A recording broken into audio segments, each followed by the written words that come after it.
We are back on Inside Politics. Our guest today, Nashville Congressman Jim Cooper.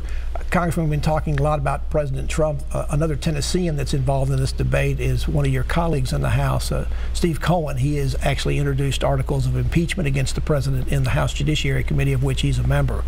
Are you ready to support that?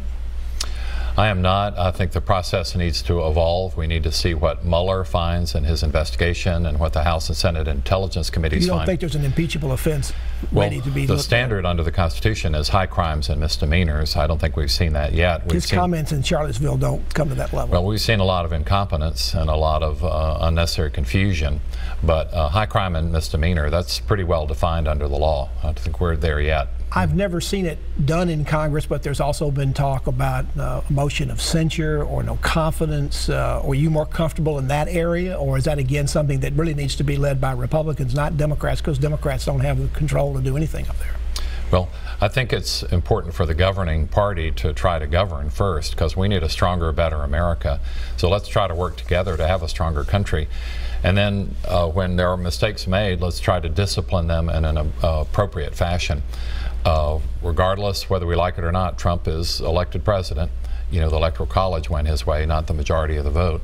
So we need to make the best of a tough situation here. And I think by working together, we can try to do that. But the Republican attacks on the president and Trump's attacks on the Republican Party are really what's happening right now. It's really a civil war within the Republican Party. Let me come back to your role on the House Armed Services Committee. There's been a couple of pretty serious situations going on out in the Pacific Fleet, particularly in the Asian area, where ships have been colliding with each other. Some of our Navy, some of with other ships.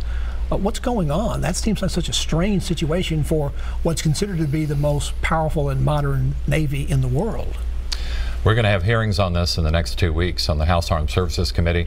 No one has a complete handle on the answer. The Navy has gone ahead and disciplined some of the captains, some of the admirals. And you think that's appropriate? Absolutely. And the Navy's generally been very good at taking responsibility. Now, these are some of our most advanced ships. These are very capable destroyers. These are unlike the destroyers of the past. These actually have a slimmer crew, much more advanced weaponry than any fighting ship has ever seen before in the history of naval warfare. And they've been colliding with primarily civilian ships. We don't really know what's happening here. It could even be sort of, naval terrorism. We don't know yet. So that's what the hearing will be designed to get at in 2 weeks. Is it lack of training for the personnel? Is it a lack of personnel? Is it outmoded ships? What's going on? Well, the Navy is already taking steps to punish some of its own sailors, because they take full accountability of this.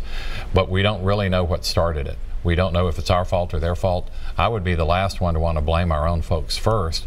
I think it's more likely to be other conditions, but let's get to the bottom of it, and we will in 2 weeks. Let's say in that same part of the world and ask your current assessment of where we are in North Korea. A couple of weeks ago, it looked like we were on the brink of nuclear war, with the president talking about fire and fury, and then later saying that wasn't strong enough, as if nuclear annihilation is somehow weaker than something else. But what are your thoughts? It's gotten quiet lately about that. Is that a good sign?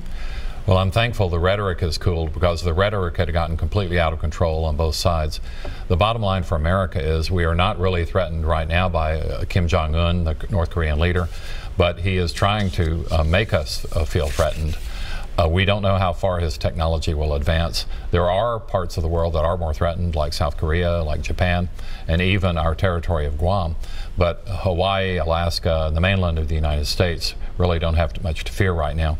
So I'm hopeful that we will find other ways, peaceful ways, of curbing North Korea's ambitions. It is a crazy, failed state there, but he loves his nuclear weapons.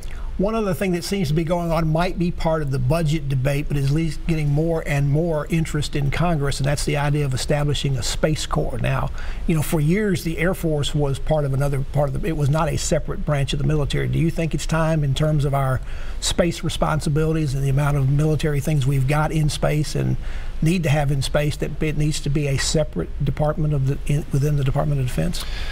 Well, I'm the top Democrat on the subcommittee that does both nuclear weapons and space, and my Republican counterpart and I completely agree that the Air Force needs a little nudge in this direction. So we're advocating that space capabilities be separated as a corps, kind of like the Marine Corps is really a department of the Navy, so that it gets more attention and focus. For example, recently the Air Force has been promoting fighter pilots and almost no space professionals. And space is at least as important as our fighter pilots, because space really controls everything now in war fighting, and you've got to make sure that our space assets are safe. Do you see this becoming separate, or perhaps like the way the Marines are within the Navy? I think it would be more like the Marines are to the Navy, a very proud and independent corps, but still part of the overall naval enterprise. In years past, a debate like this might be one of the things that would hold up a final decision about an appropriations bill. Are you likely to push it that far at this point, or others in the Congress to do that, or is this, given all the other things that are likely to hold us up? Well, the idea of the Space Corps has passed the House of Representatives overwhelmingly and on a bipartisan basis, so it has a lot of momentum. But the Trump administration is not for it, and I suspect there's a different idea in the Senate. Well, we'll see what the senators come up with. Sometimes they're not as well briefed as House members are because they have so many responsibilities. Really? Almost everybody I know who's been to the briefings, and these are classified briefings, ends up agreeing with us that we need a Space Corps. Tennessee has an open governor's race next year. Quickly, are you supporting Carl Dean, or are you supporting Craig Fitzhugh? Well, both are great Democrats. I've given money to Carl Dean. I know him and love him as a former mayor of Nashville. He did an awesome job here for our city. So I know him better than I know Craig, but I'm certainly not against Craig. He's a fine person. Let's let the voters decide. It's 95 counties all across Tennessee. I'm proud that we have two such outstanding candidates. It's a good thing for the Democrats to have a contested primary. Absolutely. It builds a lot of excitement and enthusiasm, and the party's back. The Republicans are collapsing. A chance? We do have a chance. I've never seen so much Republican infighting, either at the national or the state level. Congressman Cooper, thank you for being on the show, and I'm sure we'll have you back again as the year goes on. Thank you, Pat.